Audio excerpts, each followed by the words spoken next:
weary of empty clasp, strong as a lion and sharp as an asp.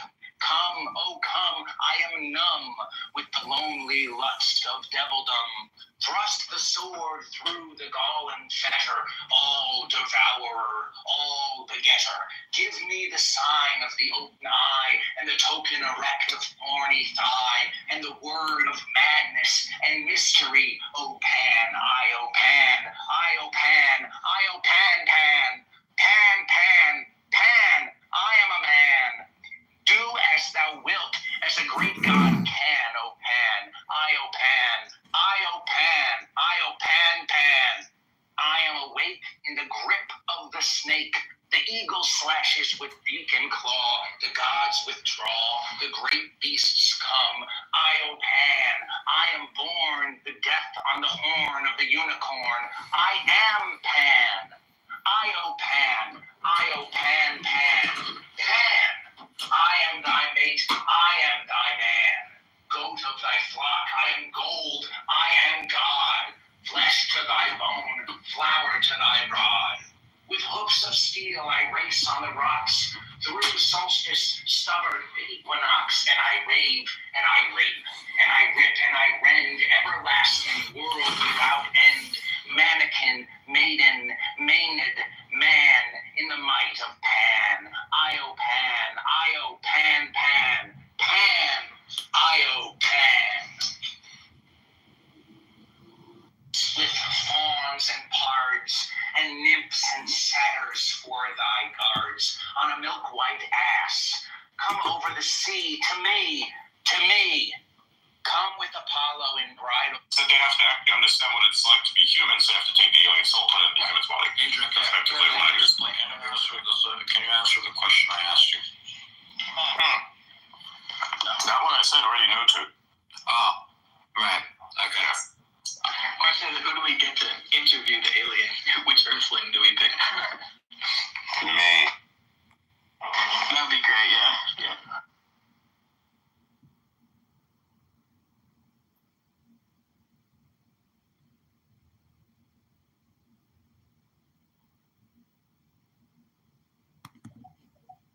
Elevator and this random dude who's like on a phone call with like a bunch of people who sounds strange will go into an elevator and says that exact shit. What would you do? Like seriously, what would you do? And then you're going to hear this whole conversation, and it's probably still on loudspeaker if it's not in his ears. And if it's on loudspeaker, you basically hear this like cracked version of Elon on fucking speakerphone. Fantastic. Hi everyone, by the way, if you're there.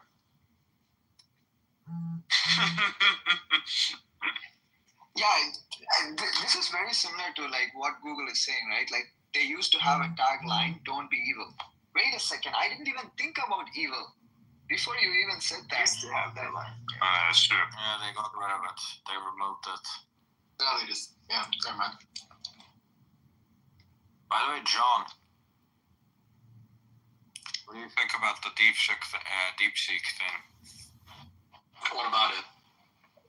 Like, how does it compare to everything else?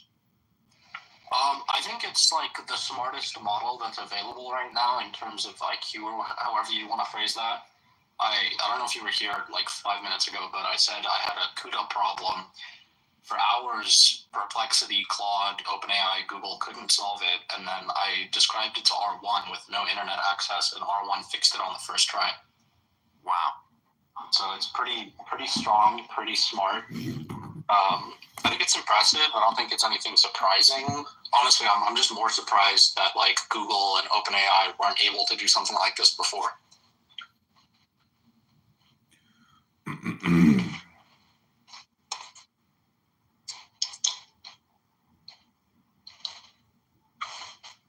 Do you still think your AI is the best? In my opinion, it's always been about, if you look at every single use case, there's a very specific combination of like, how much IQ do you need? What latency do you need? What cost do you need? I think the reality in the market today is Rysana models cover more use cases in the aggregate, but the R1 models, they win like very unusual use cases that I don't really face very often, but that are more valuable individually, if that makes sense. Yeah. So like, if you wanted to like, you're doing high frequency trading and you want to put intelligence in that in a way that triggers in 5 milliseconds, there's only one model in the world that can do that, which is ours.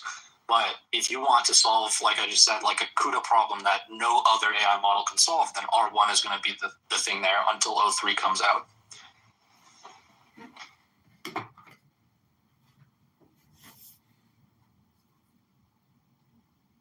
So, John, do you have any insights on how did they actually accomplish this?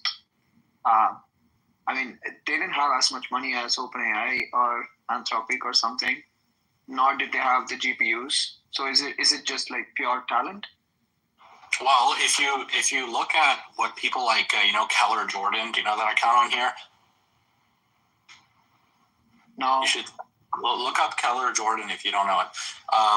There's people on X here that have been combining like dozens of individual optimizations to training and inference frameworks to make training incrementally faster and more efficient. And so like, if you look at today's hardware where you could probably train GPT-4 for like $50 million, and then you go look at the efficiency improvements that they've made with some of these training mechanisms, it's very easy to see that you could get that cost down to 5 or 2.5 million if you combine like a slightly better curated data set, all these different like architectural changes that will make it 2% more efficient here, 3% more efficient there. And then also just like hyperparameter training optimizations that also make it 10% more efficient. You stack enough of those things, it's very possible to get it down to a few $1 million. So I say it's not surprising. It's like what they've done is they've done everything correct based on all the knowledge that the industry has gained over the last 3 years. DeepSeek has done everything right. They've kind of like combined everything that's public knowledge in the best way possible. And as a result, they're training probably 10 to 20 times more efficiently than kind of like the standard approach. But you also have to understand that like the same thing is happening behind closed doors at the big labs too. Not to the same extent probably, but everybody's trying to do this. Everybody's putting things together. So this is something that we heard from the previous outer space, right? I think the LDJ mentioned along the lines of it costed OpenAI $10 million to do the 4.0 model. I'm not sure if it's as close as 50 million. GPT-4, which was the 2023 model. 4.0. Sorry, I was talking about 4.0. Yeah, I said 4, so that's the difference. 4, which came out in 2023, on today's hardware would be about 50 million, maybe 25 million with the B200. For 4.0, they distilled it from 4. So you can't train 4.0 for $10 million without having 4 to begin with. Mm-hmm. So how did they train it then in that case? 4.0? They already no. I'm talking about DeepSeek. As far as I understand, like R1 was trained on top of DeepSeek v3. Right, but how did they train VSeek v3? I believe from scratch. But again, it's like if you look at Keller Jordan's account, you can see the same Llama model. You can train it 10, 20 times faster if you stack enough optimizations on top of what's already kind of a pretty performant standard approach. So in terms of the question, how do they train it for $5 million instead of 50? It's just about enough optimizations.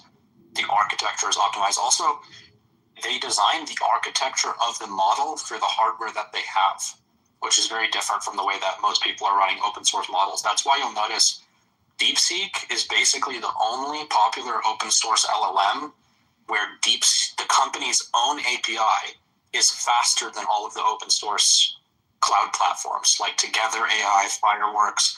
Those guys usually run Llama or Quen or whatever faster than the labs that make the models. DeepSeek runs faster on their own API because they designed the model itself for their own hardware. Do we know what that hardware is?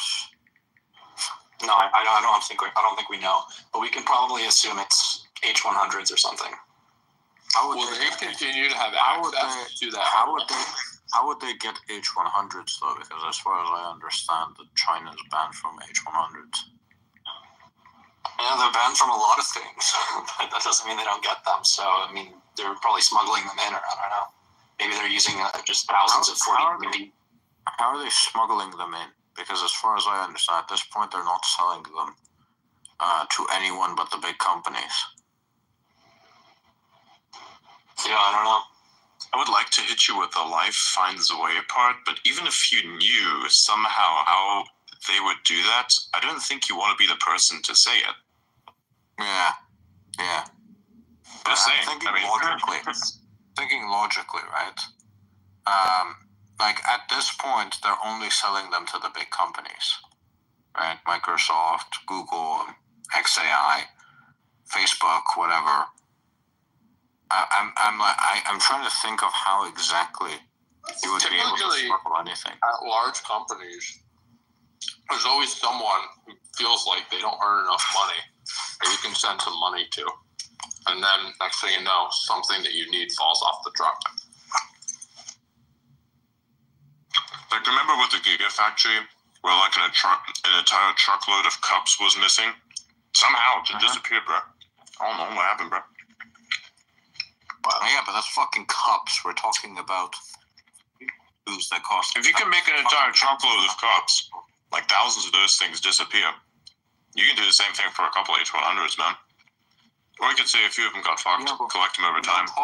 We're not talking about a few. We're talking about a shit ton. A metric shit ton. Yes. And in that case, the problem is a little deeper than you think.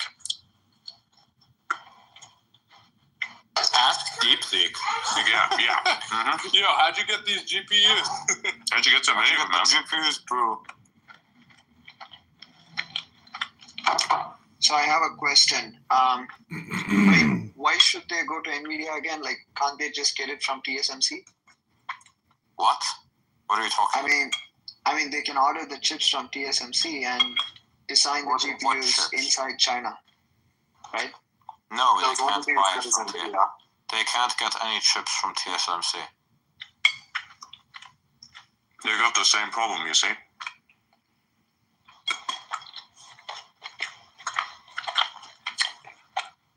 TSMC relies on US technology, like EUV.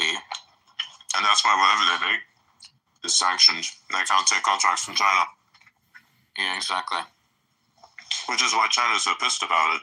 And to be honest, if I was China, I would be pissed too. I would be too. Yeah, exactly.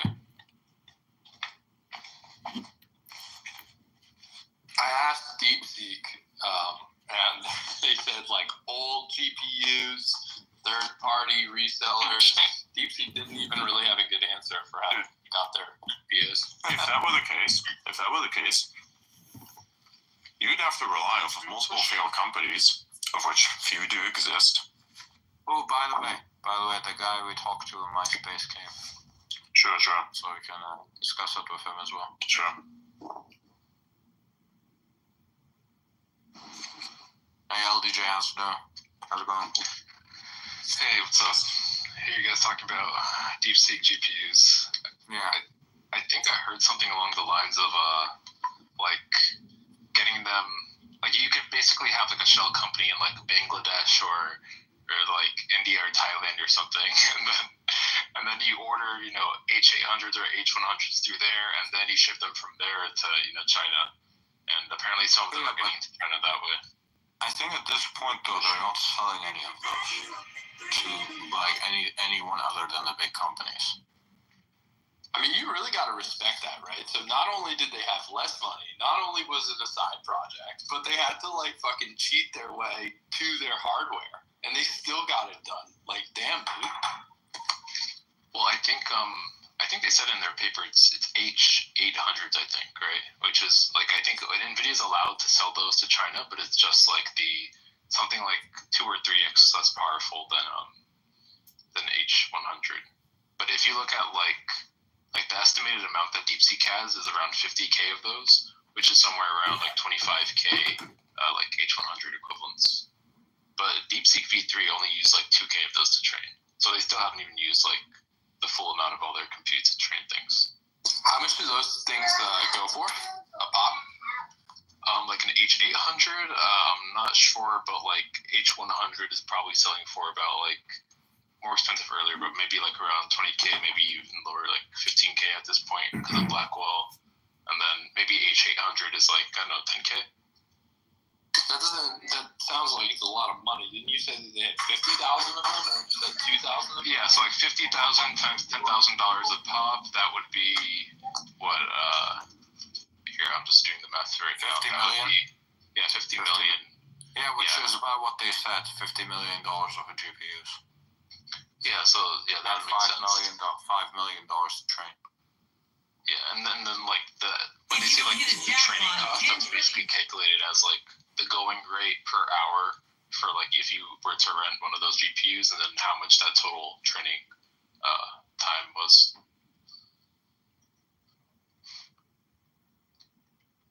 Yes, I think you said that it cost 10 million-ish to train 4.0.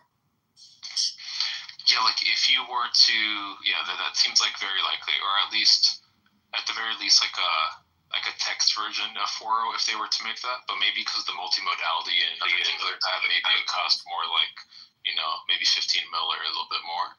But I think it's very likely around that range for something like 4.0. Yeah.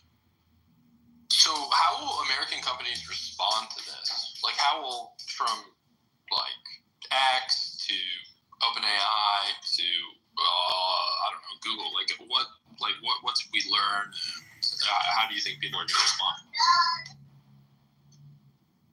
I mean, the biggest thing here is like not so much I think the cost, but more so that they were even able to like have something like O1 level even before, like they released that before, you know, XAI could release like an O1 competitor. They released that before like Meta could, before Google really could. So I think, I don't know, I think what we might see is maybe an attempt to try and kind of like make the talent density of these teams like even more, because like part of the reason of why DeepSeek was able to ship those like faster and better was maybe because they were able to just kind of like get that research like implemented into like a single run and like ship that out like much faster just from the size of their team and the selection of their talent. That's cool. Has anyone looked at ByteDance, the owner of TikTok? Yeah, they're making some pretty big Doubao moves model? too. Yeah.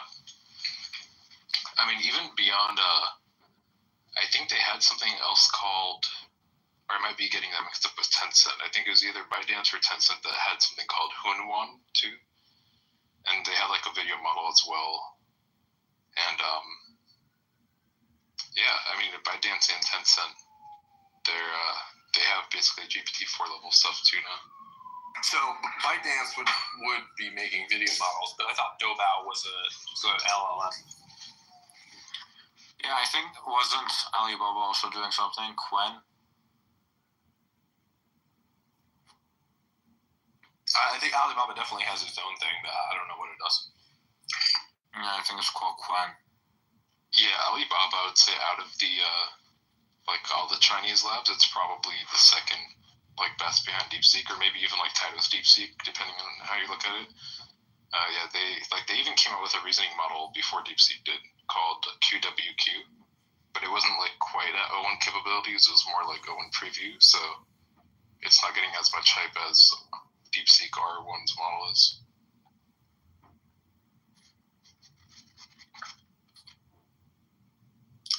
This naming convention from OpenAI is gonna be the death of it. What the fuck type of bullshit is this? O1, O1 Pro, O1 Mini. No, you know what's the funniest thing? When they were asked, they were asked in a Ask Me Anything, what does the O in O1 stand for? And they said OpenAI. Oh my god. And then somebody else in that same Ask Me Anything, they asked the OpenAI staff, can you guys come up with better naming conventions? And like it was like Sam or somebody else responded with no. I swear they're giving Microsoft a run for its money. Why can't they be like a normal company and just make everything they launch be part of an acronym that's something like appropriate or sex related? Yeah, Tesla. Sex related. Or just keep increasing the number, like RTX 3070, 3080, 4090, 5080, 5090. That's what I So, think. so this is something I heard from one of my friends, right? And let's just say they know something about OpenAI. I mean, so they. Hold on. You gotta protect your friend's life. Okay, I'm not talking about the same person, I think. Oh my god. Okay. Yeah, let's just say the how they show the public about the naming convention, like, you know, as if they're dumb. I don't think that's the case. So it seems like there could be some kind of IP conflict with some other company. So, for example, they did not have O2 because there was some other company with the same name O2. That's why they skipped O2 and That went is with true, yeah. O3. Yeah. Yeah, that's So, so I know there's a rhetoric about. What's O2? Oh, is that the fucking data company in the UK? I forgot. yeah, it's like a British telecom company. Yeah. I think I remember when I was living in the UK, I had O2. I think. Yeah. Anyway. Yeah, I mean, like, I think in that case, like, the reason they skipped from O1 to O3, like, that's the reason. But, like, I think for much of their other stuff, I don't think they're constantly running into trademark things that, like, end up messing up their, like, naming convention. I think it's just, like, a lot of the other things are actually just a genuine bad naming. You could name, like, you have so many different options. Like, there's definitely not trademark cost. It's just bad branding and naming.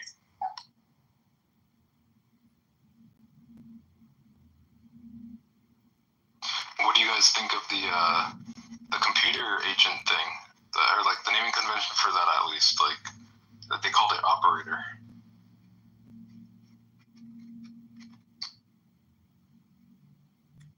I haven't used it yet. Is it functional, or it just barely works because the operator runs into some login screen that it can't navigate, and then like you have to do so much hand holding that it makes. Oh, I just meant like the naming. I just mean like cares the name operator. Well, because we were just talking about like naming conventions right now. So. It's like a fine name, like whatever. But like, to me, the more interesting thing is definitely like whether or not it works, right? Because this is the beginning of being able to get rid of employees, right?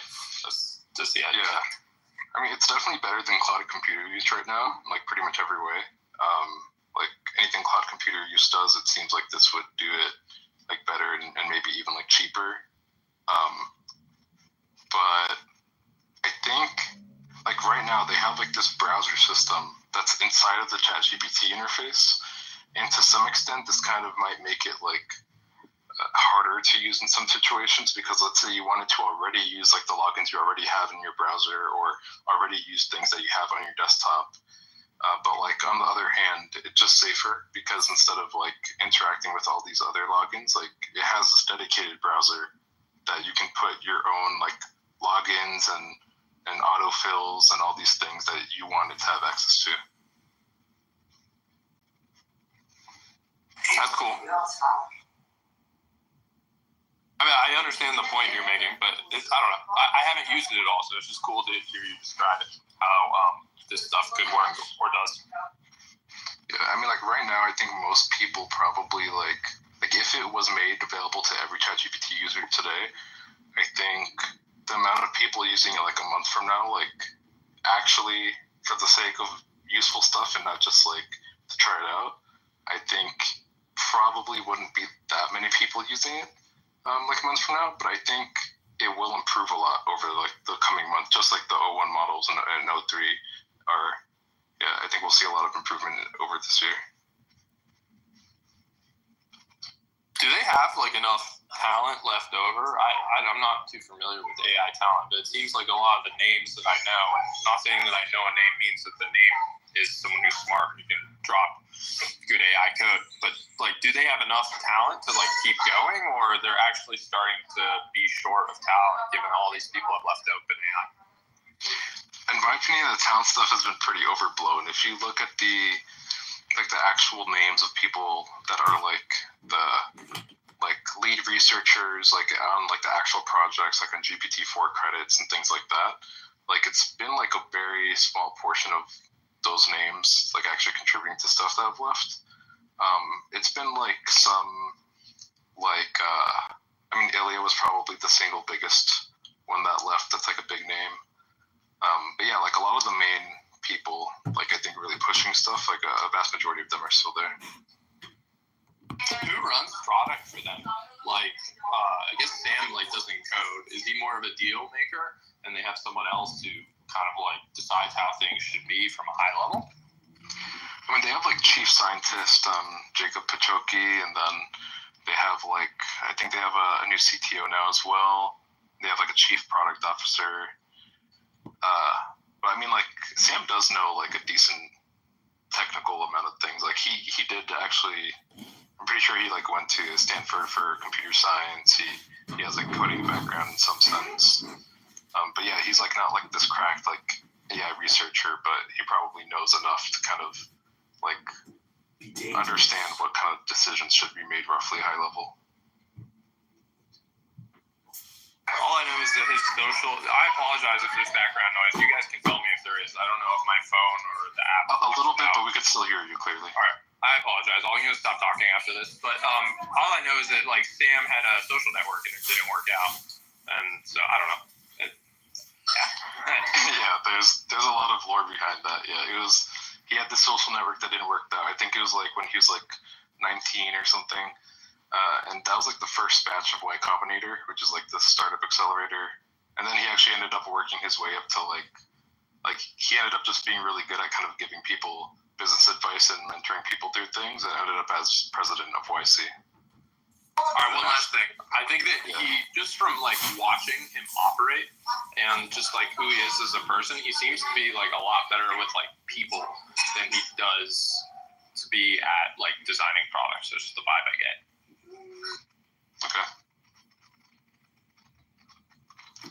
I mean, like I don't know the guy personally, so I can't really say. He was apparently at least Paul Graham sees him as a very, very intelligent person. I sometimes read Paul Graham's essays, and he's had like essays where he's literally talked about how like age isn't that important because you've got like people like that are exceptional, like him. From like a very young age, I think he was talking about how his first company was like 17 years old. So clearly, Paul Graham has a lot of respect for him, which has got to mean something at least, I think. I think it maybe also means something, the fact that when Sam got fired, it was something like 99% of the whole company that ended up like signing the petition that threatened to quit if Sam didn't get reinstated. Like, I don't think that's like something close to that has ever happened with like any other CEO of any company ever, right? Like over 90% of the entire company threatening to quit if you don't come back. I think a part of that was also because, from people that you talked to, apparently there was a lot of pressure inside of the company for you to sign this petition. Yeah, that's probably true as well. Like once it gets past like something like 50 or 60% or more, then it's like once a majority are doing it, then you kind of look like the odd one out if you don't sign it. I think it's easy to kind of resist it when it's in the majority, but if it's like an overwhelming majority, people kind of give up. Yeah. Do you guys know what Mira Murati is up to? probably ayahuasca. I don't know. I think I heard something along the lines of she's starting a new company around like I think something about like fine tuning models or something. Here, let me see if there's any new information on it right now. Actually, oh, she actually hired I think somebody from OpenAI who had the title of like head of special projects. She hired that person apparently from OpenAI, or like he left to start with something else with her. That's an interesting title though, head of special projects.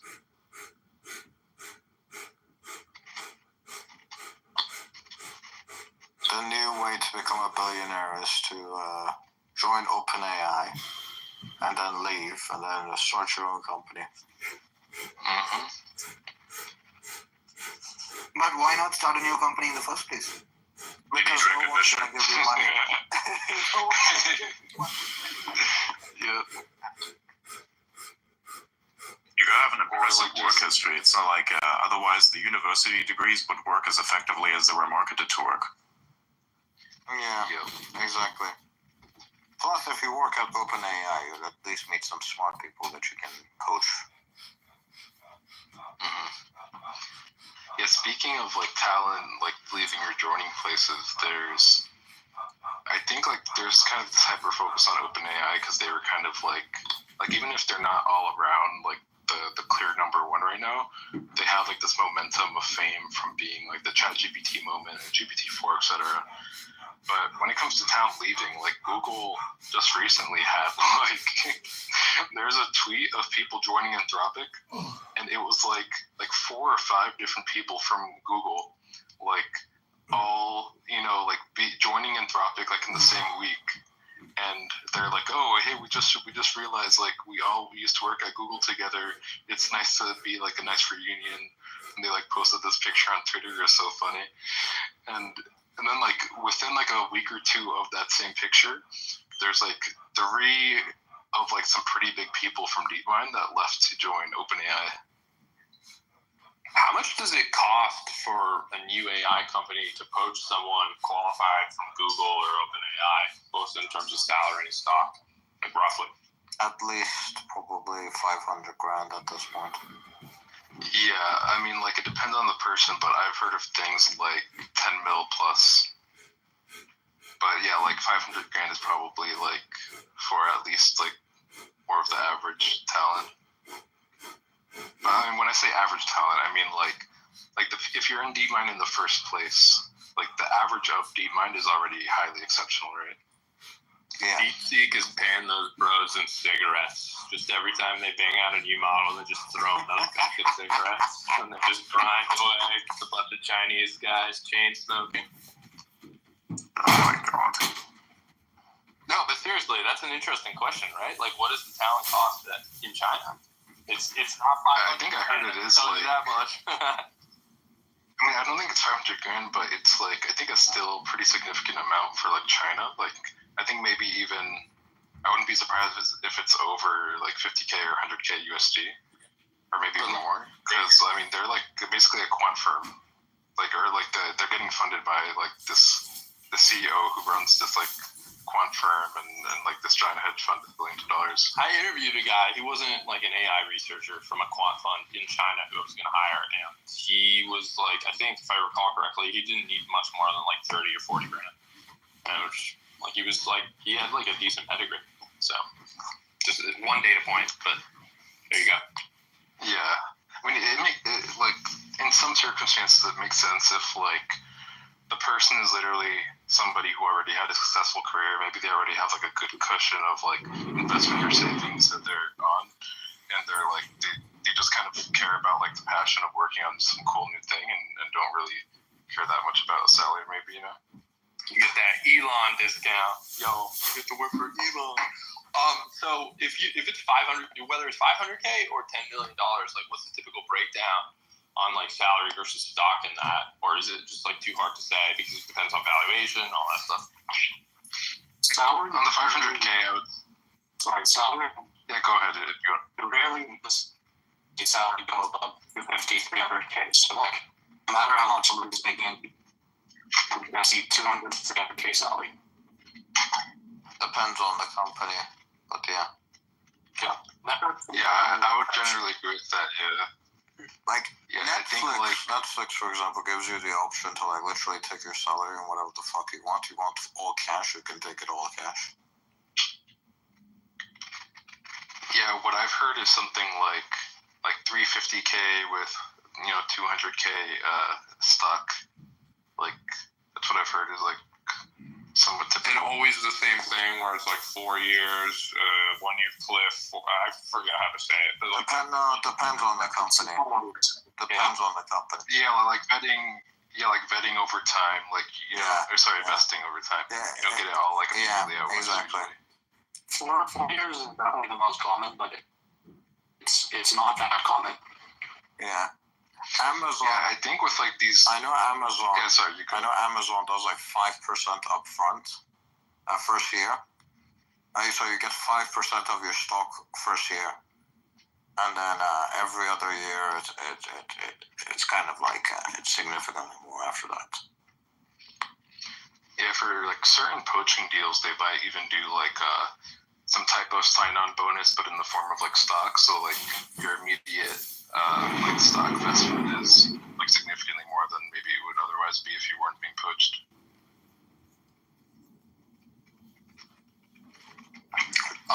Amazon's kind of falling apart, but I only get to see the non-software side of it for the most part.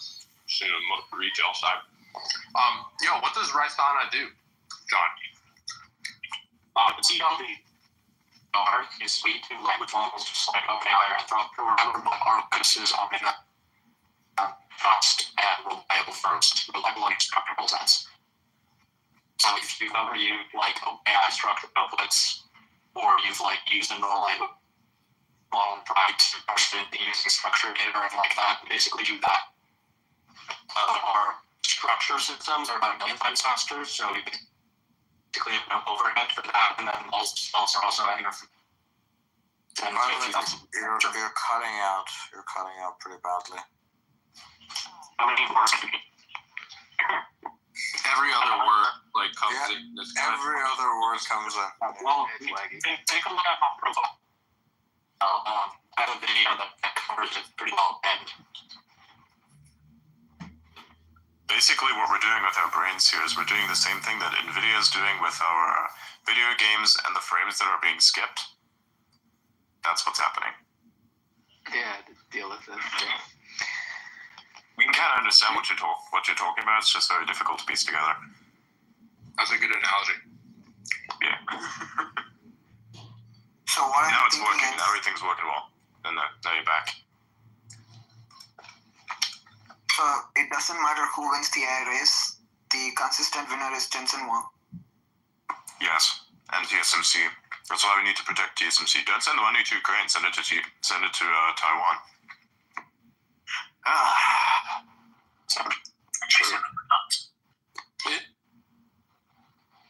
well, why not bring Taiwan to the US?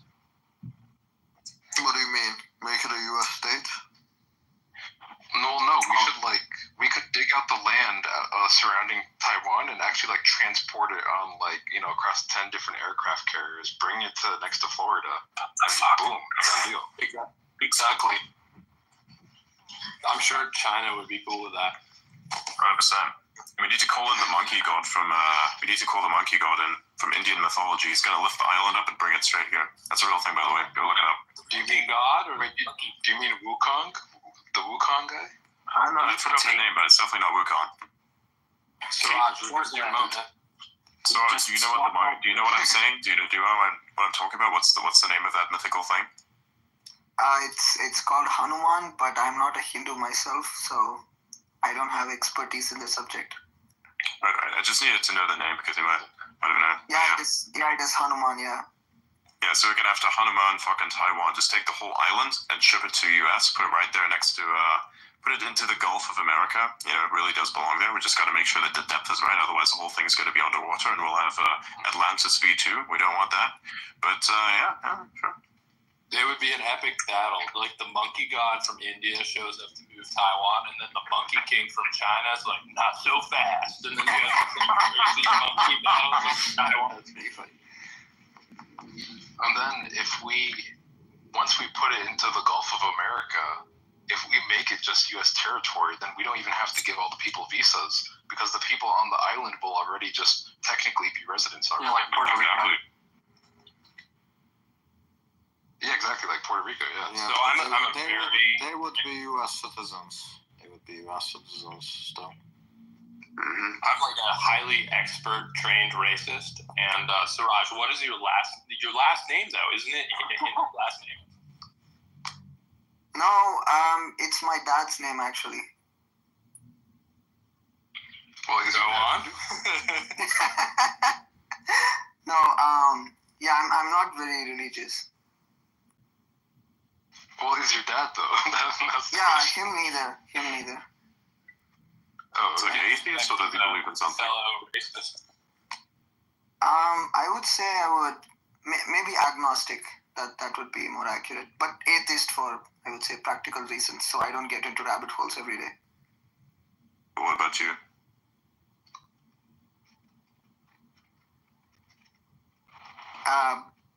Who is who? Siraj, what about you? What's your thing? Oh yeah, same. Agnostic, yeah. Fair enough. LEJ, what about you? What do you believe in?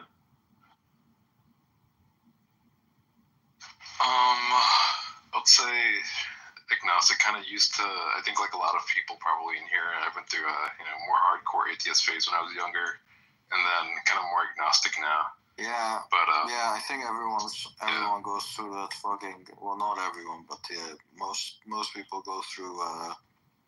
The atheist phase. Yeah, a lot of people go through that. Anyone who has a brain goes through like the atheist phase at least once. The trick is to come back from that and reconnect with what actually is logical, because if you don't come back from that, then you will deny the core functions of the universe and be a fucking retard. Yeah. Yeah, I think if you stay in the atheist phase, you're usually retarded. Precisely. Always retarded. They're the worst. I mean, like, seriously, look at the world around you. You want to tell me that this thing that works so methodically, like an actual system itself, just happens to be by random chance? Come on. Yeah, I don't know. I There's don't kind know of- if there's a god, or I don't know if I don't know that shit. But at least, like, maybe it's a simulation, maybe it's something, but at least there's some sort of thing, you know. Like, something had to create this thing. There's intent. The design of the universe is intelligent. You can tell. It's either that or we are super biased because we are intelligent, but, whatever. It's possible I might just be retarded. No, you said you're agnostic. Nah, You said you're I did agnostic. beat him in chess, and I am retarded myself, so.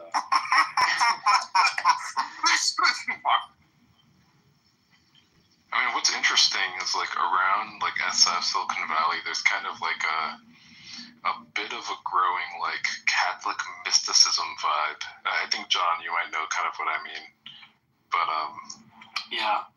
like there's like kind of increasing mysticism, not necessarily in the bad way I'm saying, but just like interesting mysticism that's What is Catholic mysticism? I guess just if you kind of I'm gonna butcher this, but like the general vibes of like, I don't know if you're familiar with like Rosicrucianism or Gnosticism and like things relating to that, or like when it comes to things like the very original abstract interpretations of angels amongst the original kind of biblical and tangential texts of the time. Those sorts of things, like very much more abstract, like more like original true interpretations of things that are not like kind of imposing narratives of the churches at the time. Are we about to see the beginning of a religious war between the the Catholic mystics and Y Combinator? Or maybe I think a lot of the YCOM people might already be maybe mystics. If you're in a line of work like that, you have to be praying a lot.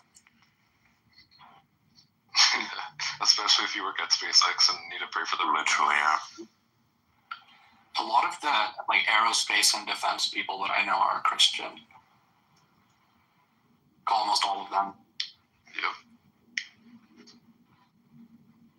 B2B Yeah, stuff. same. That's pretty agnostic.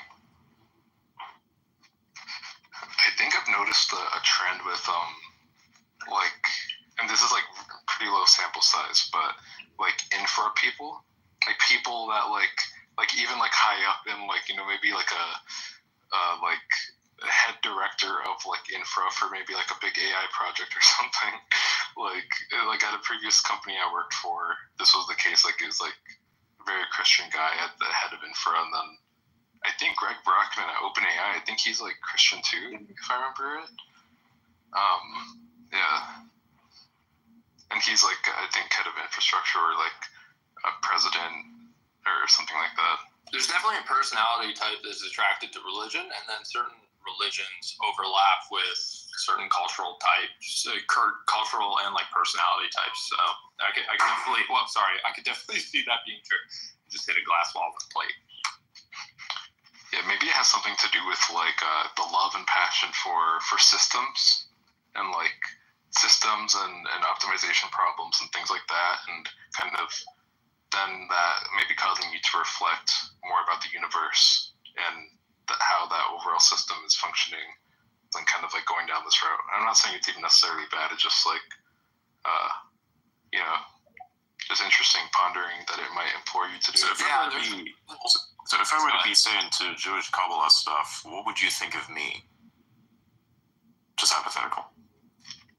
So first you're like, oh, so what are the topics that Paul Graham is wrong about that are controversial or sensitive? Not now an account. Would you like to start talking about Judaism? I'm not taking that one. I don't know what Kabbalah is. I know a little bit about Orthodox Judaism and regular like Reformed. I don't really know what the Kabbalah thing is, and I do know that some people rock that bracelet. That's all I know. Someone else can talk about it. I just read through a lot of it. I think it's the cool shit, or I don't know why. It's like there's a very specific element to it. It's like a lot of the mysticism that I normally read through, it's supposed to instill you with a kind of wisdom about how humans work.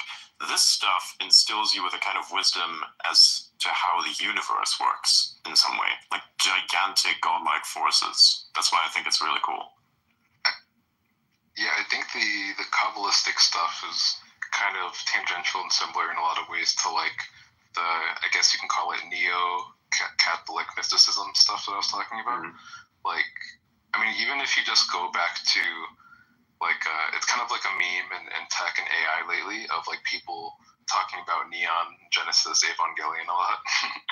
And if anybody has seen that or like is familiar with that while also being familiar with like Jewish mysticism, then like you'll see like Kabbalistic like visuals and Sephiroth and Elohim and like a lot of these Jewish terms and things in Judaism are commonly referenced in that anime. What's like the best thing to read? Like ideally a book, or I don't know. What's the best way to learn about Jewish Kabbalah? I think, isn't there something like literally like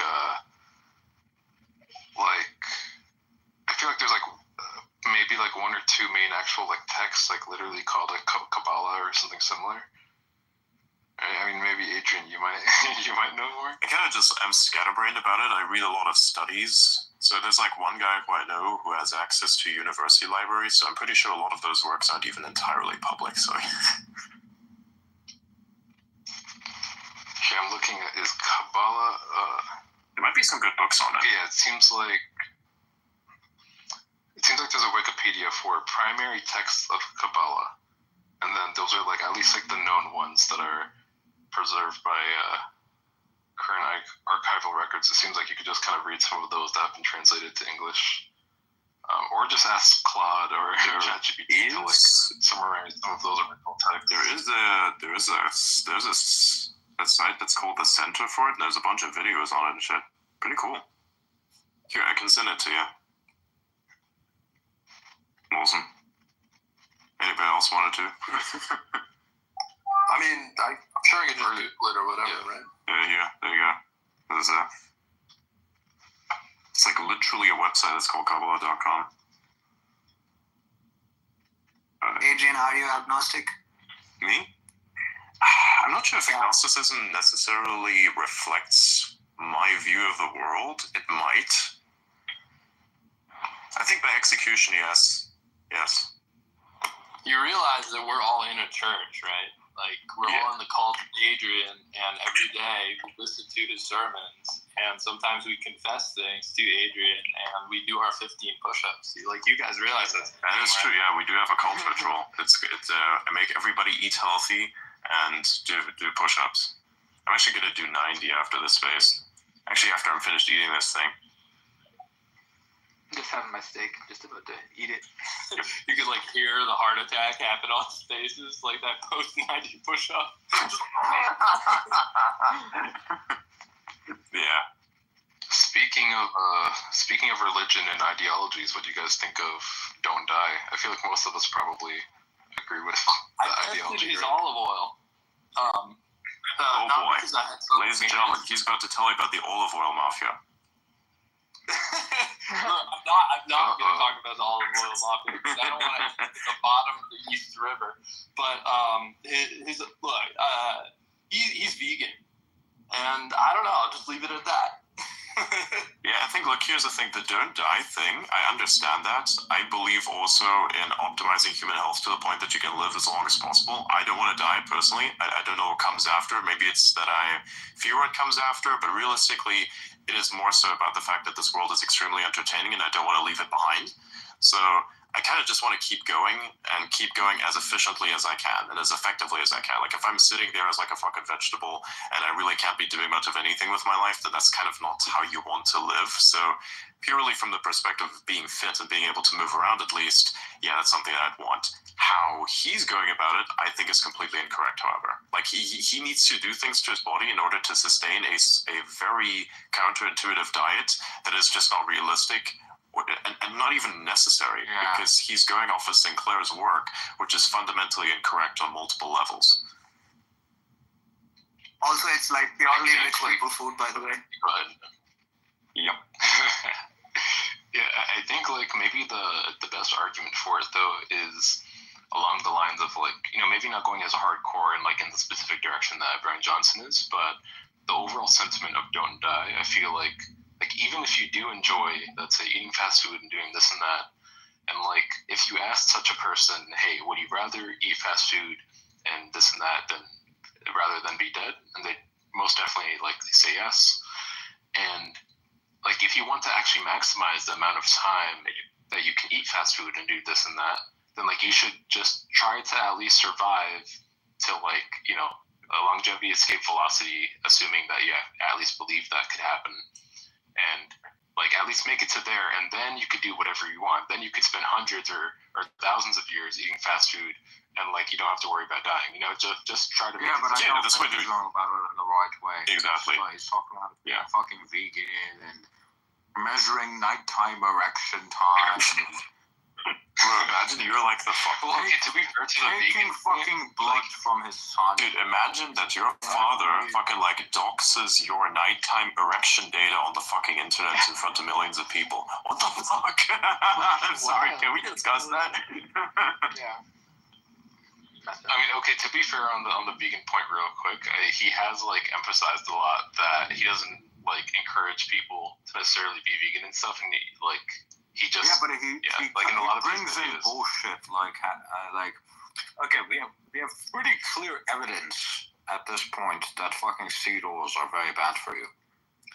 And he brings up like he wrote like a whole thing that was completely incorrect about how seed oils are actually good for you. So I really? I haven't seen I can talk about that a little bit. Because I think he wrote that right after I said that I was gonna test his olive oil. So like I said, hey, I'll test 3 olive oils because I was worried that some of the olive oils I was eating was adulterated with seed oils, and then a bunch of people, it wasn't even on my radar. Like I don't care. A bunch of people were like, oh, test Brian Johnson's. And then, like, he got tagged over and over again. And then within a couple of days, he wrote this, like, long thing about how seed oils aren't that bad. But then I did test his olive oil, and there's a post on my profile that you can read. And it is within the range of what the International Olive Oil trade organization considers to be extra virgin olive oil. So just wanted to put that out there. Based. Does it have any seed oils or no? I wasn't actually able to figure it out. There's an extremely wide range of acceptable values for things like oleic acid, linoleic acid, and these things called sterols. And I mean, I could send you the data.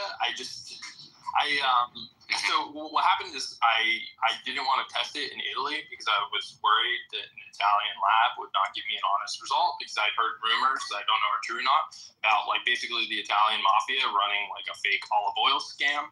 And so one of the kind of like the reasons for this assertion is like, for example, this year, like olives had like, I heard like a pretty bad harvest globally, but you won't necessarily see like a decline in olive oil supplies and stuff like that. And so a lot of people think that olive oil is adulterated with seed oils, whatever. So I was like, okay, I won't test it in Italy.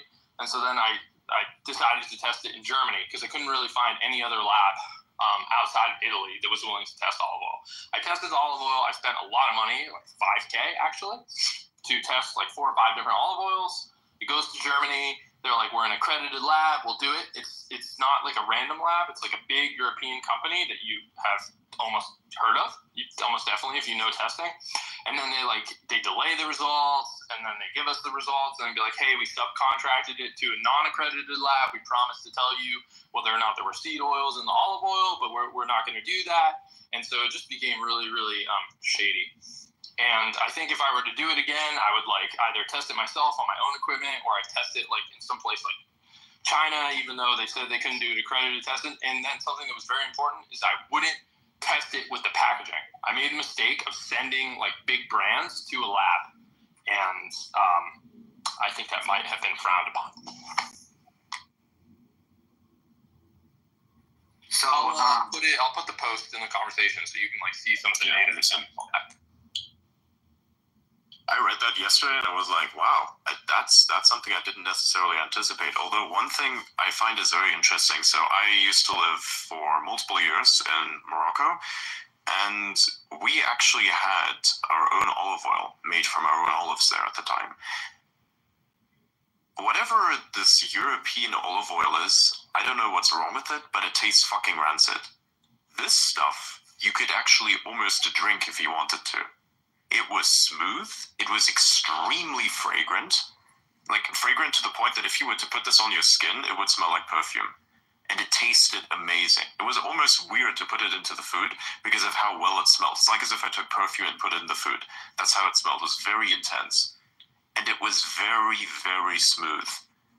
I remember that. I had that in my mind, and then when we went back to Europe, I had a little bit of bread, and I put some olive oil on it. I tried to eat it. It was fucking disgusting because even though the oil, which is supposed to be extra virgin olive oil, tastes rancid, why does it do that?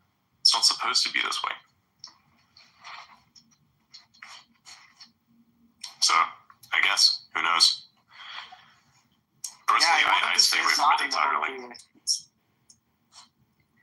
Yeah, I just thought of commenting on the food stuff. Like, I mean, should we be miserable eating tablets every day if we go by what Brian Johnson is saying? And maybe we live for maybe 100, 120 years? No, we won't, because we're eating fucking vegan.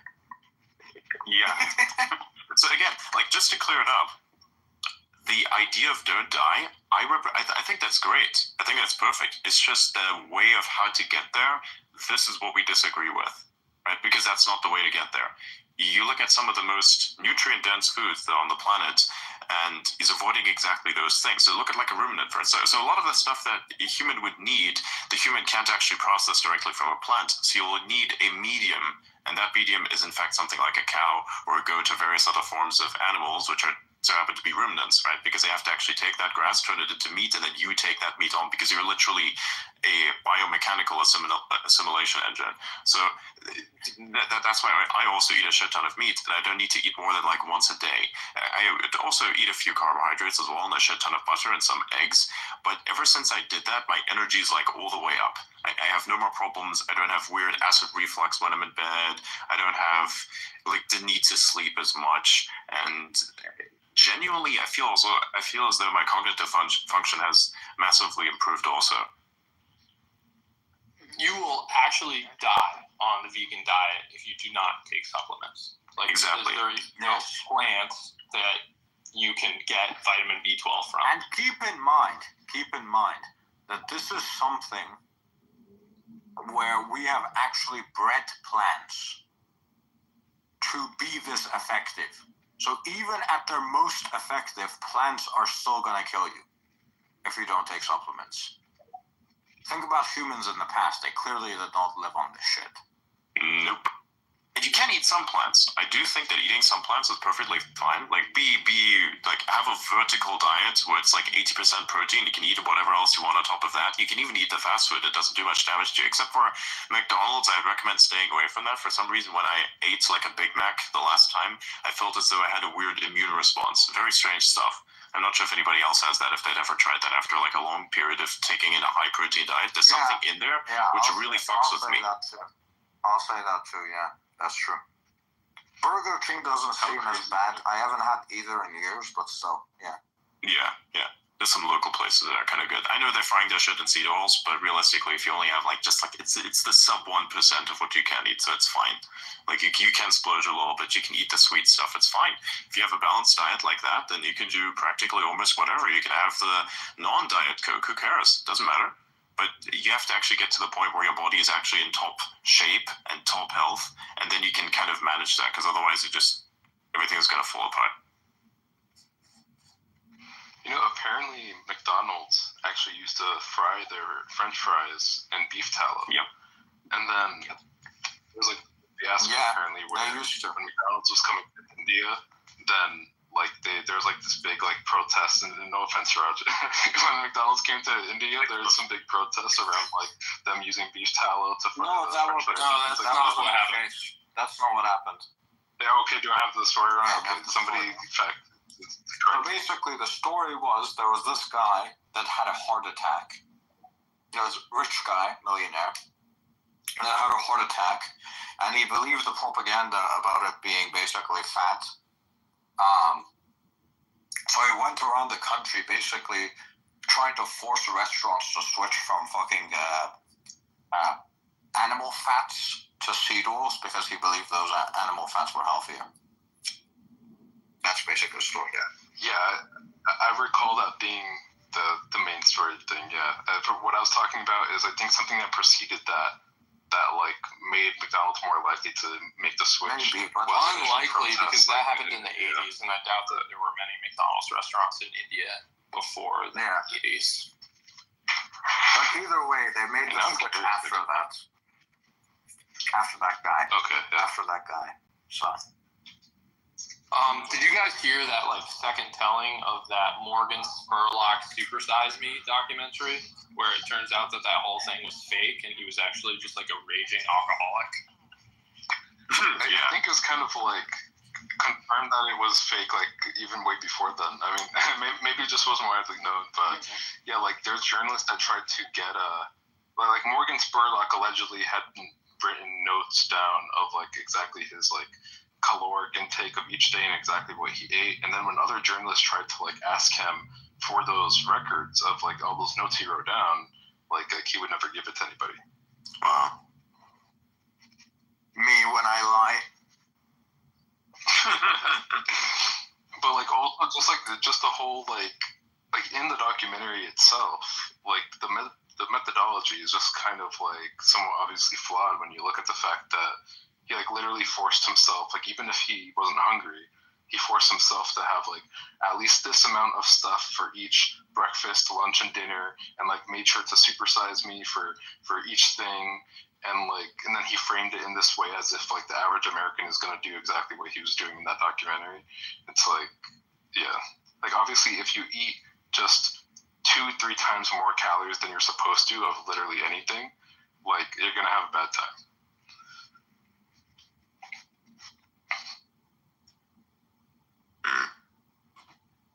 Yeah, I'm seeing Elliot's post here. What the fuck? Why is there a really rusted looking pan in the background? Nice caster hat, but what the fuck is... Let me see. Joseph Everett did a very good takedown of the bullshit that Brian Johnson was talking about. And then he got this very, very retarded ass community note, whose source was literally the r/vegan subreddit. And then Brian Johnson responded with, whether you like it or not, most of our knowledge on health is based off of surveys. And I'm like, yeah, then probably that's the fucking reason why we live such an unhealthy life now. This is the unhealthiest people have ever been. Alright, I'll say it. I'd met Brian Johnson briefly. Just briefly, in a very short interaction. It was not a positive interaction, but I may have just been misinterpreting something, whatever. But the dude has scars behind his ears. I could be wrong about this, and it could have been me being far away, but he has scars behind his ears. Correct me if I'm wrong. Go find a picture behind the ears. But that plus veganism, that's all you need to know in my book. Well, yeah, I'm confused. Does like scar behind the ears signify like a specific thing, where you get them from a facelift. Oh, thank you for that context. All right. I was starting to think that he's about to make a lizard people joke. Jesus Christ. You never know with me. I'll say it too. I've spoken to Brian Johnson on a couple occasions, like in spaces and stuff, and and I have some mutual friends with him. But he seems like a pretty cool guy, to me. But like, I don't know, like, yeah, like I don't agree with the veganism thing, but the main things he tries to push is really like 90% of the stuff he says, don't die, get good sleep, like, and mostly basic stuff like that, where just most people don't take seriously enough, but they should. Yeah, I think sorry for interrupting you, but I totally agree. I think probably on balance it's really great that he's bringing attention to health, and how you can have better habits. But as others said, it would just be nice if some of his scientific-oriented recommendations were better. You know, that's it. Yeah, sure. Yeah. So, Auda, you mentioned that Brian Johnson is using a study from one of the professors that go to Stanford or something? I think somebody mentioned something about Sinclair. David Sinclair. He doesn't go to Stanford. He's a Harvard professor. I think it was maybe Adrian that said something about Brian Johnson and Sinclair. Yeah. He was using his science. He's using Brian Johnson is using David Sinclair's methodologies.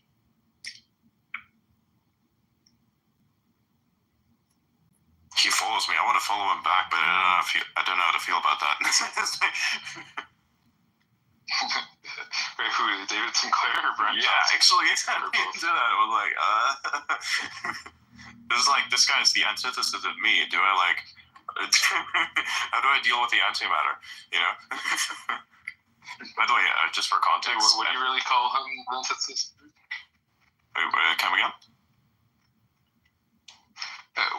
I'm just kind of surprised that you said that you're the antithesis of him, or vice versa. Yeah, when it comes to like the health aspects in terms of how to get to a certain destination, that would be it. Because I have a guy. This guy would eat just plants, right?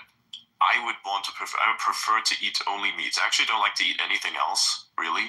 That's the stuff that really I enjoy eating the most. Everything else is just kind of meh by comparison. If I could only eat meat, like that'd be the only thing that I have to eat for all of eternity, I would be totally fine with that. Yeah. I think Jordan Peterson's daughter does the same thing, right? Mm-hmm. Even Peterson himself did that for quite a while. I think Jordan Peterson. Yeah, exactly. I think he does it himself too. Yeah. I tried it out myself. Like I literally went something like 4 or 5 weeks, like only steaks. I think I maybe had like some beef liver supplements too. So like even though it wasn't like technically only steak, it was like still like cow.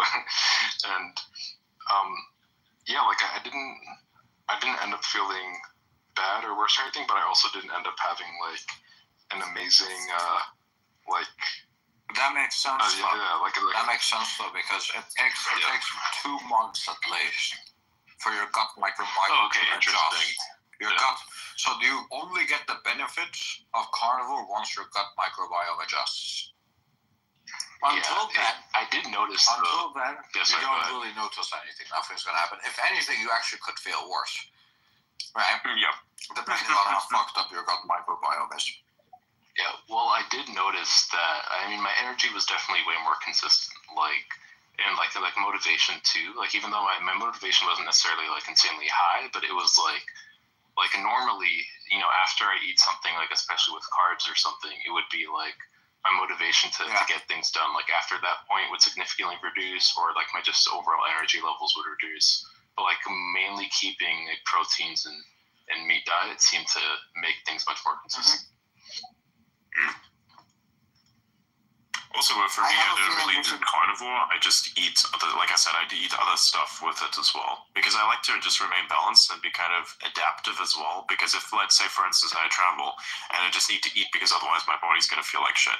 I want to eat something, but not eat too much at the same time. So I have to be able to basically take on a food that is not necessarily consistent with my diet, but definitely is part of it already. So that's kind of why I'm doing a more balanced approach. And I feel really good about it too. And to an extent, I think you need a few carbohydrates as well, because otherwise you just need to eat like a shit ton of meat, of course, right? But you need the carbohydrates somehow as well. I kind of feel like that works out because it's what the brain consumes, like in terms of energy. So yeah. Adrian, I have a feeling. I mean, I think we probably have to go ahead. invite Brian Johnson to the space and then have a live debate with him. I mean, actually, that wouldn't be bad, yeah. Because he says he's all about numbers and science, and then he's ready to debate anyone, right?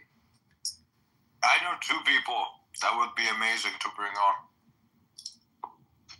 I think the conversation honestly just might go in a direction though where he ends up being like, yes, I agree that this might not be the most optimal thing for everyone, but I try to make it clear already in my videos that this is just what I choose to do, and I implore people to just choose what they think is best for health. I feel like it might just come down to like a conclusion like that. That would make sense because you can't really argue your way out of this. Like what he's doing is possible, but only in the way that he's doing it. However, there's a better way to do this. Like you want a specific outcome. You can go about it in the most complex way possible, which is unnecessary, which is what he's doing, or you can go about it in the very simple way, which is what we are doing. The outcome is going to be roughly the same. Just one costs more than the other, and probably puts your body through a little bit more torture. Like,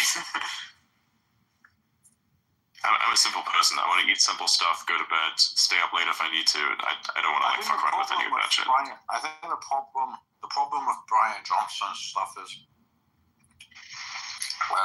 not Brian Johnson, David Sinclair's stuff is, a lot of his work is based off of fucking mTOR, and he has this belief that constant mTOR activation is basically going to lead you to die sooner. A lot of his theories and a lot of his work is based off this. But the problem is, this is an underlying assumption to which there is no strong evidence for. His theory is that a constant mTOR activation is going to, lead to you dying sooner. But he hasn't provided any good evidence. I have not seen any good evidence for this. This is just something he's assumed. And then everything he does is based off that. Do you guys believe in just the general concept of an eventual longevity escape velocity? And like for those unfamiliar, that just basically means eventually we would reach a point at which medical science is advancing and accelerating at a rate at which the amount of lifespan extension you get per year is more than the time of a year passing. So like for each year that you continue living, your lifespan, your expected lifespan actually increases by more than a year. I think that's possible. The only problem is at some point you'll reach this issue where you'll have to replace a lot of things in your body, and potentially also with machinery. There's no telling what that's going to do exactly, because there are parts of our body that are somehow connected biologically that if we somehow disrupt that, there could be problems.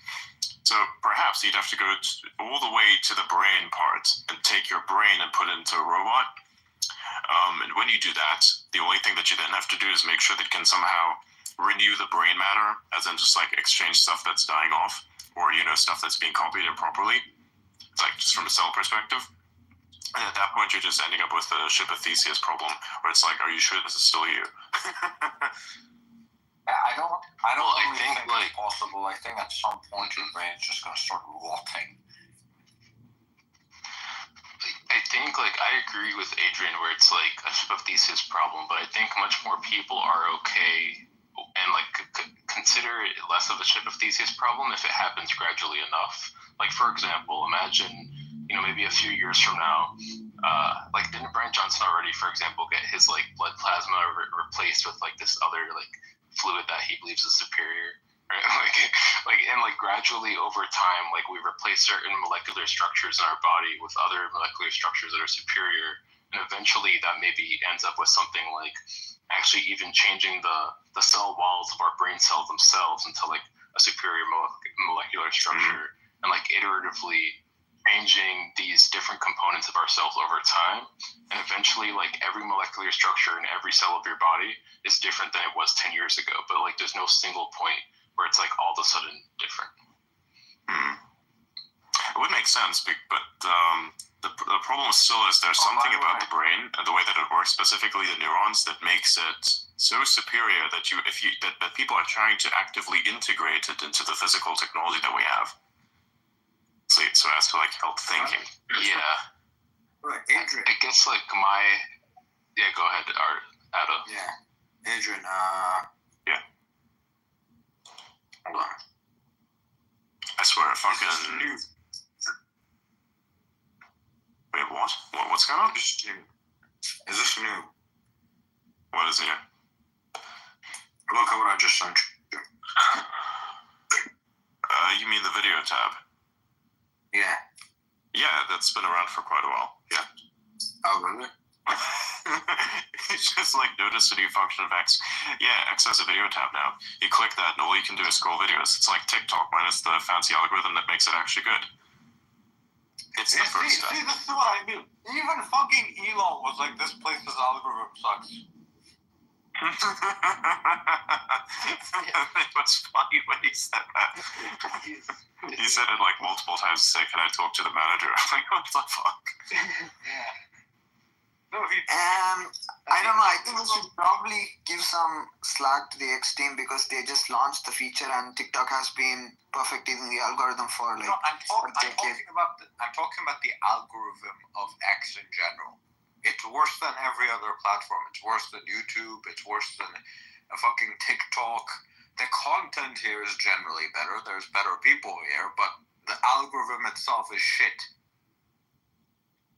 I don't know if from my personal perspective, the way I guess what you're trying to say is the reach-based aspects of the algorithm, as in what makes it to another person's feed, like to actually grow via making posts on X, like that's something that is very difficult to do, not impossible. That is like I mean just the general algorithm, right? I don't know. I feel like the algorithm's actually pretty good. Not for you as a person. No, it's good at categorizing you into like a specific group of people, right? Yeah. It's good at categorizing you into a specific group of people, but you see what people in your group of people see, right? It's generalizing your content into the contents of people, into like the groups of people that you're into, and then you see what the people in that group see. It's basing it off groups. It's not basing it off of you. Yeah. Yeah, which I'm perfectly fine with, by the way, because I choose my groups very specifically. Yeah, but that leads you to see some bullshit that you would never see on other platforms, right? Like, I would never fucking see,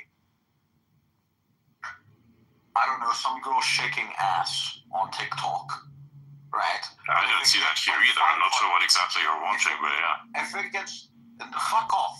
Hey, listen, if it gets 500,000 views, not 500,000 views, 500,000 likes or more, it always fucking shows up. I don't give a fuck about celebrity bullshit. I don't give a fuck about fucking girls shaking ass.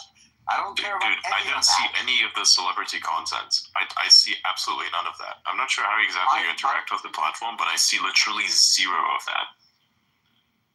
Okay, then in that case, you're the exception, I think, because I think everyone I've talked to, they will see shit like that if it's gotten enough likes. Once it reaches 500,000 likes or whatever, it shows up on everyone's platform. Okay, so I have some personal experience of seeing celebrity content just today. Chris Evans, he launched his own Captain America coin, which is basically a scam. But I just quote posted that. I just thought of saying I did see celebrity. Actually, like, So that's how Chris you Evans saw that. himself literally posted a. Yeah, I don't think that was actually Chris Evans' account. I think that was like a hack of some kind. We'll have to see. But there's a thing that's going on. I have no idea what the fuck's happening. Doesn't make sense. Yeah, just like John McAfee came back from the dead to start a coin. Did you guys see that? Yeah. And then the girl comes out and says, "Yes, I'm doing it to protect his legacy." I'm like, "Oh yeah, very nice."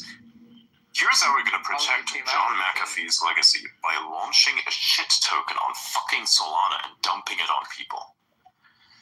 Fuck no. I guess she was successful in her assassination because motherfucker definitely assassinated his character there. Fuck me. Strong opinions, I know. Jesus Christ. Brian Johnson's life is crazy. I will say he has a lot of he may have a lot of fun with what he's doing. I mean, he is turning himself into a science experiment. So Not Brian Johnson, sorry, John McAfee's, I mean. Oh, that guy? Oh yeah, that guy's life is not just interesting, it's fucking insane. Supposedly killed his own father, fucking launched a malware, took over parts of government, didn't pay his taxes and fucked off to some island. Lived on a boat and like lived the pirate life for a while, I guess. Yeah. Married the prostitute sent to kill him. Yeah, a prostitute was hired to fucking kill him, and then he ended up marrying her. Yeah. Anyways, LJ, what did you want to say previously? Like a few subjects back, like 2 or 3 subjects back, you wanted to say something, but then you were like we were overruled by the algorithm discussion, if you happen to remember what you wanted to say.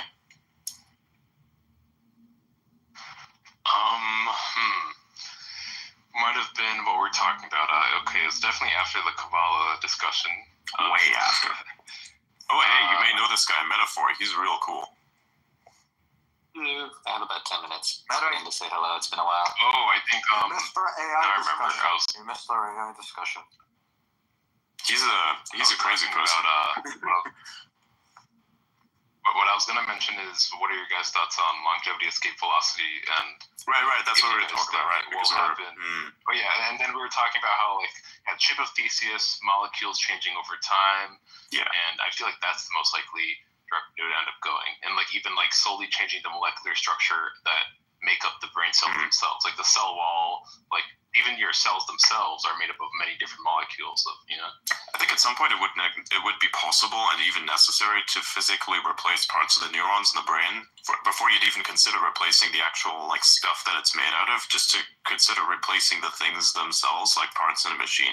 I'm not sure if that's necessarily possible, but if it was, that's what you may end up doing, or you will even need to somehow change the brain itself to a certain extent so as to like somehow come up with a way to store all the additional information, or at least have that information be stored elsewhere, to have that somehow be accessed by the same process that accesses information in the brain. So like, because that's going to be the next problem, data overload. Yeah, I was actually thinking in terms of because you mentioned of government inefficiency posted today. Yeah, they saved 420 billion in contracts and DEI contracts in occupied buildings, so that's pretty cool. Yeah. And that was the first 80 hours, I believe. Yeah. It's a good start if you break it down. By the way, now that Meta's here, I want to ask you about DeepSeek. Yeah, we could hear you, John. Yeah. Meta, what's up, dude? Can you, what are your thoughts on DeepSeek? It's a very interesting thing. Since you're only here for like 10 minutes, but like, yeah, what do you think about it? I think it's Do you remember when Bing had a really amazing search engine for a little while, and then Google started like making up articles and made up words, and then demonstrated that they were just like observing people going to the website, and then what link they went to later, and then they took them down, and it was very obvious they were just copying all their data. Do you remember that time in history? Not really, no. Not me personally. Dang, there was a Jon Stewart Daily Show episode on this. I can't recall when. It was a while back, maybe a decade ago. But anyway, I kind of described what they did. Pretty sure the same thing happened here. I think this is more of a reflection of a lack of great apples on the OpenAI servers than it is major advance. Also, one of the co-founders of Scale AI has kind of said he's pretty sure they have like 5,000 H100s in China already, and use those for this. Yeah. We were talking about like how exactly they might have gotten all of those. In the Middle East, probably. Yeah, apparently it's more like 25,000 H100s worth of compute apparently that DeepSeek has. Yeah, H100 equivalent is one thing, but if you have the actual H100s, then you can just literally run Llama. You don't really need to do anything. This may be... Yeah, when I say like... Sorry, I was going to say it's 50K H800s, and then that's like roughly 25,000 H100 equivalents. Yeah, but I think what the CEO is saying that they actually have 5,000. not equivalents, but actual. Oh, okay. All right. So like, I think this is more a commentary on how you can't really limit these things. And it's kind of, I think we had this conversation a long time ago, right? Like, do you want to have a closed model or open model? And I was just arguing that as soon as there's an open model, they're all open models, right? Like, it's not going to be very long until everything becomes open. The cat's out of the bag. If I put the cat back, at this point, it's just a race to hoping that somebody makes a good AI before inevitably somebody makes a bad one. Yeah, I think Meta is like a good force here too, because I mean, DeepSeek, when it comes to scaling up, like eventually you kind of have to scale up, right? Like even if, you know, DeepSeek V3 is open source now, if they don't scale up that architecture and that training recipe by 10x, 100x, another organization will, because, you know, other organizations already have access to that sauce now. I think what I found strange is just how good it is comparatively. It's like on the level of I wouldn't say necessarily on the level of Claude, but it feels about the same. Mm-hmm. Especially in other languages, which Llama fails at. So it feels like a more complete model in every sense, because it can do math, it can do other languages, it can do reasoning, it can do whatever you're thinking of. Yeah, I agree. I think you have to ask yourself, though, is do you think DeepSeek did something different at an architectural level, or do you think they just spent more money on it? I think, well, they published a paper, like we could see. Yeah. Something that they did that was different was instead of having like a human hold its hand, they just made the AI go through a bunch of different possibilities itself, and basically come to see what type of reasoning got it to the best result by itself without any of the hand-holding. So the key thing here is DeepSeek used MOE, right? So Gemini 1.5 was the first public model to start talking about MOE. MOE's been around since 2018. So it's, again, one of these things have been around a long time. You were just realizing what you can apply where now. MOE is kind of a cheat code. The way I would describe it, like, the bigger lesson is the guiding principle for everything, right? Like, don't tell the model what to do. The model's smartest. The model knows better than you. So what you do with MOE is you just say, let's say we're going to instantiate a frontal cortex, and we're going to instantiate a whole bunch of other cortexes. And we're going to have the frontal cortex decide which cortex the route belongs to. Traditionally, you would say, okay, this model's going to be good at science, that model's going to be good at math, this one's going to be good at humor, and you would route those yourself. What this thing does is it just says, you figure out what they should be. I'm not going to tell you what the topic should be, you just figure out what they should be based on the user query profile and all that kind of stuff. This is really hard to train a model unless you have like access to some heavy query volume. So I would be surprised if like the paper is accurate. Like maybe they got access to Baidu's volume, or they got access to what people are searching somewhere else. But they have to have gotten access to something to do MOE, right? Like the paper talks about what they did, but it doesn't talk about how they got some of the data. Well, they do have, like for Meta has a paper for a method called BTX and some other MOE research where they talk about some of these load balancing things like you're talking about of like how to have the model properly balanced, like which expert sections of the model are actually like being active like an equal amount ideally. And it seems like something that works relatively well is literally just having that load balancing be based on pre-training data. And so you literally just have it go through pre-training with like, okay, like have it optimized during pre-training to try and have each expert equally activated roughly, like roughly the same frequency as the other ones. And then you have this go through pre-training, then roughly that also translates to them roughly activating at a similar frequency after pre-training as well. Yeah, I don't know that you want to do an equal balance for what it's worth. I think you just want to have high quality results, no matter what the balance is. So you might have like a portion of the brain that's really, really good at biology questions, even if they're only like 2% of your traffic.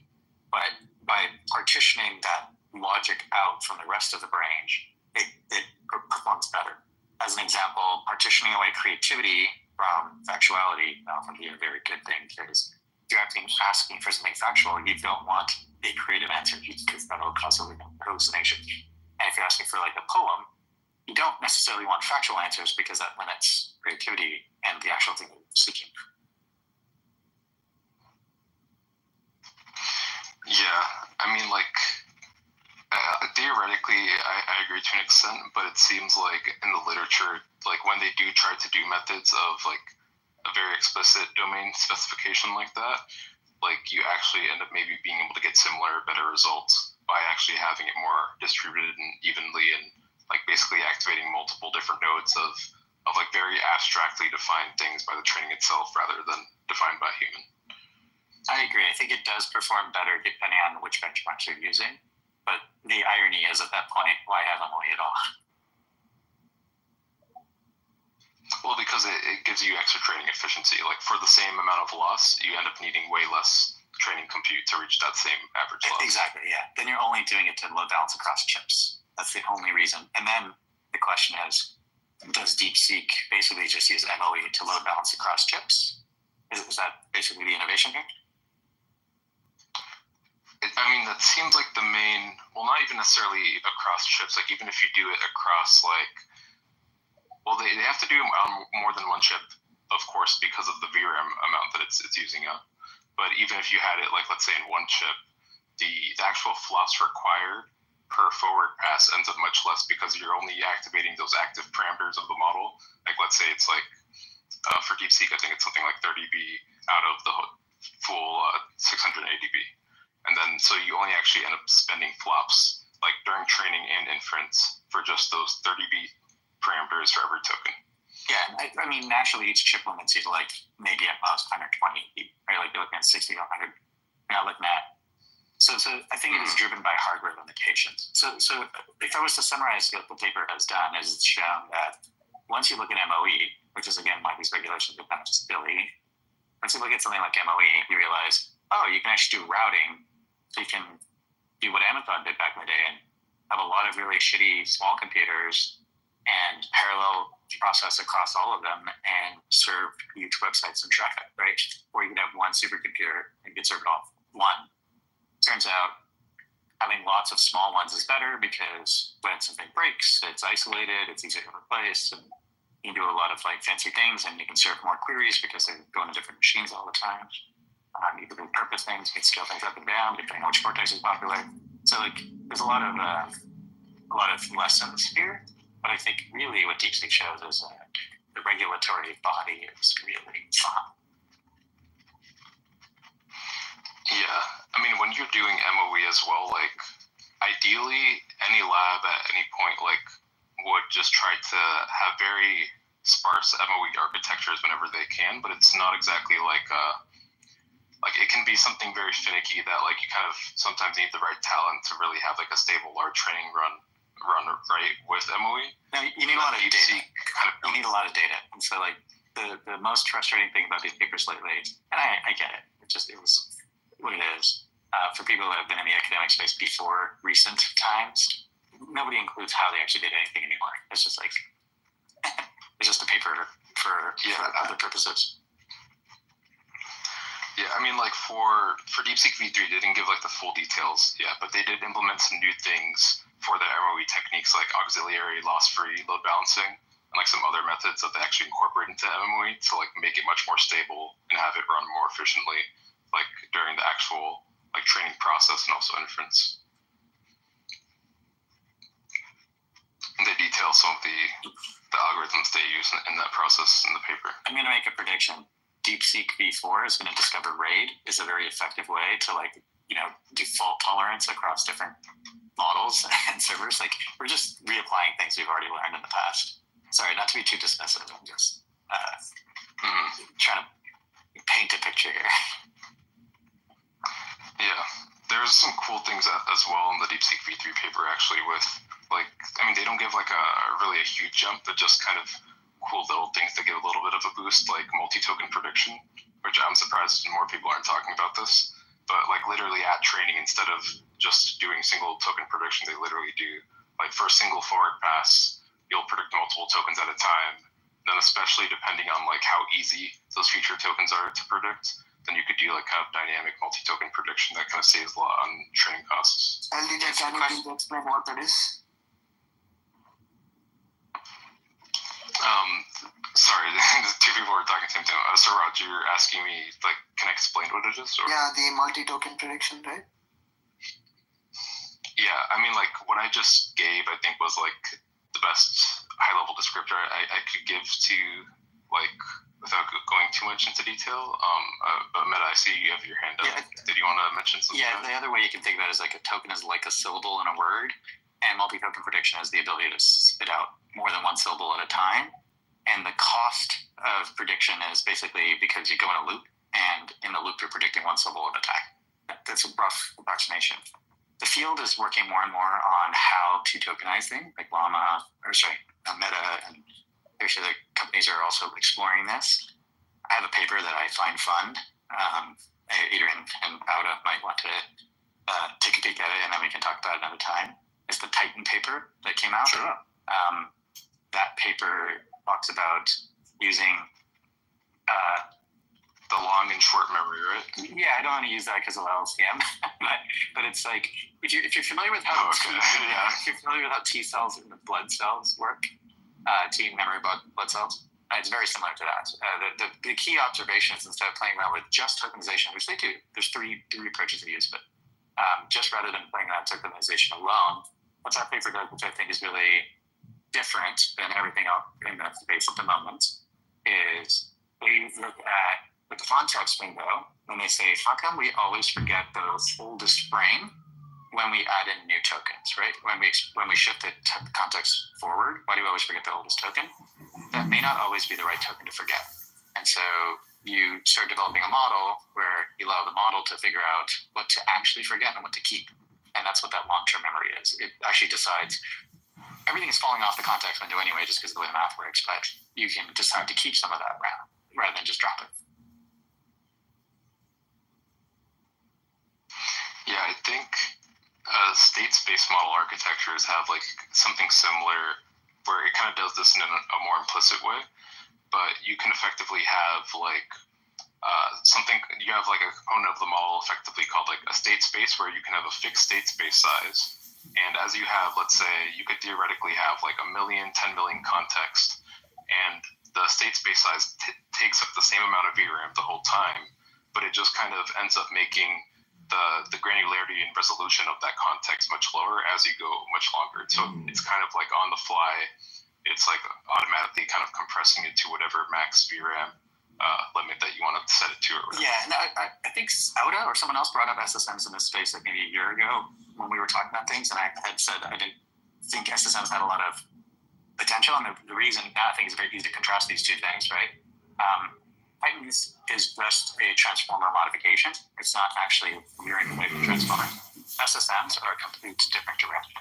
And I forget who we had in the space who was asking like, oh, there could be like a completely different approach and we can just ditch everything. And so building all these ASICs that are transformer specific doesn't make sense. I think it's kind of chicken and the egg.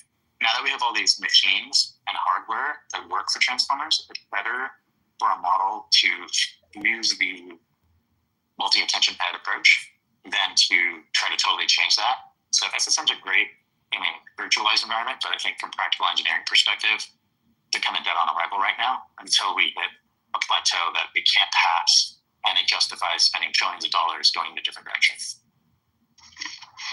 Yeah, I largely agree. I think transformers are largely here to stay. I think like maybe some type of hybrid approach might be promising. Like for example, there is already models where you have like attention.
Sluggish, pipe where you have to push something through.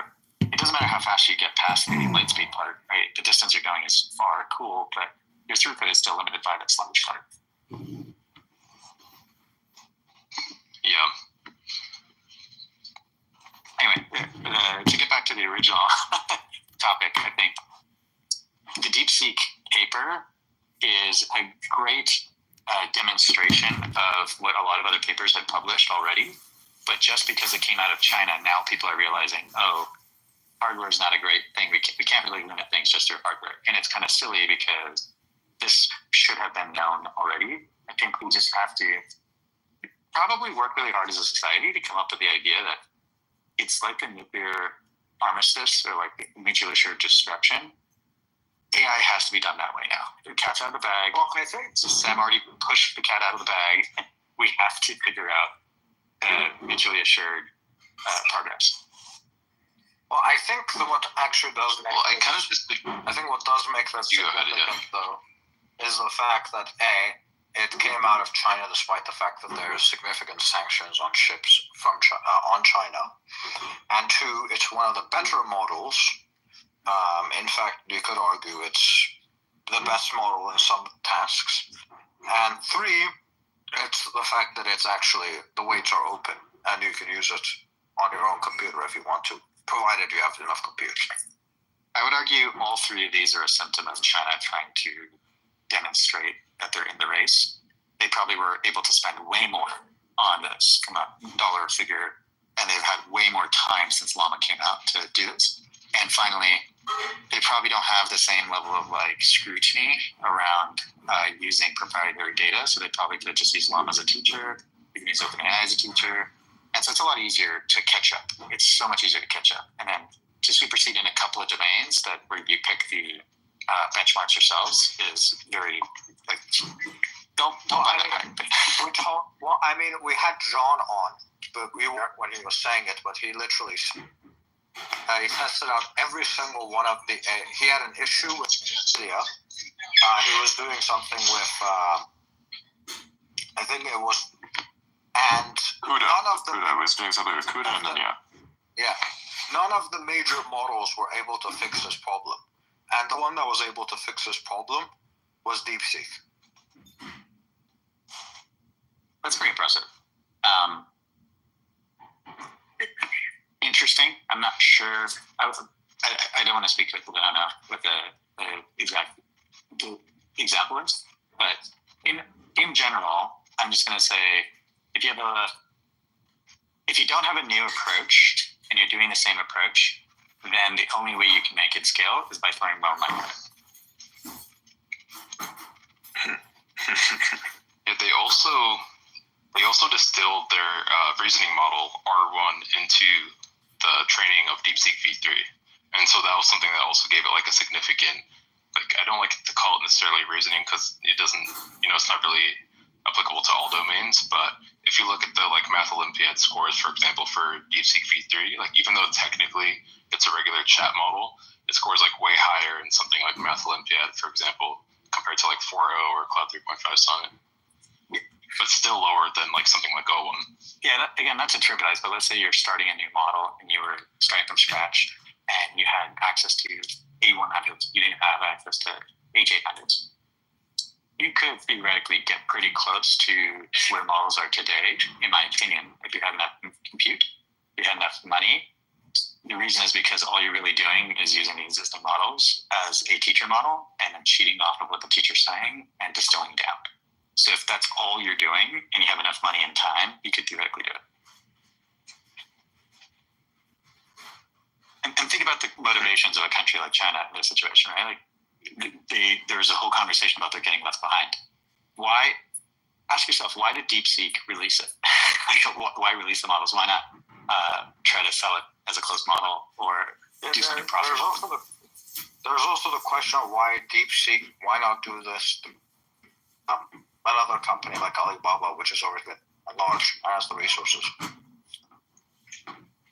Well, where did the money come from? Is this just me or is he cutting out?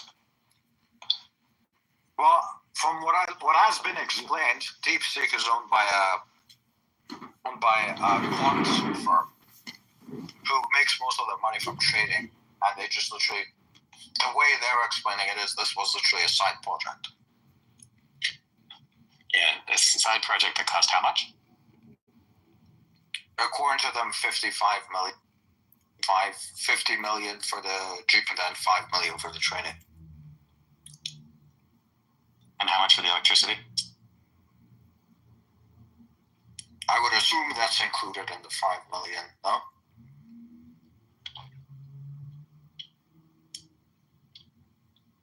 Also, electricity in China is cheaper than here.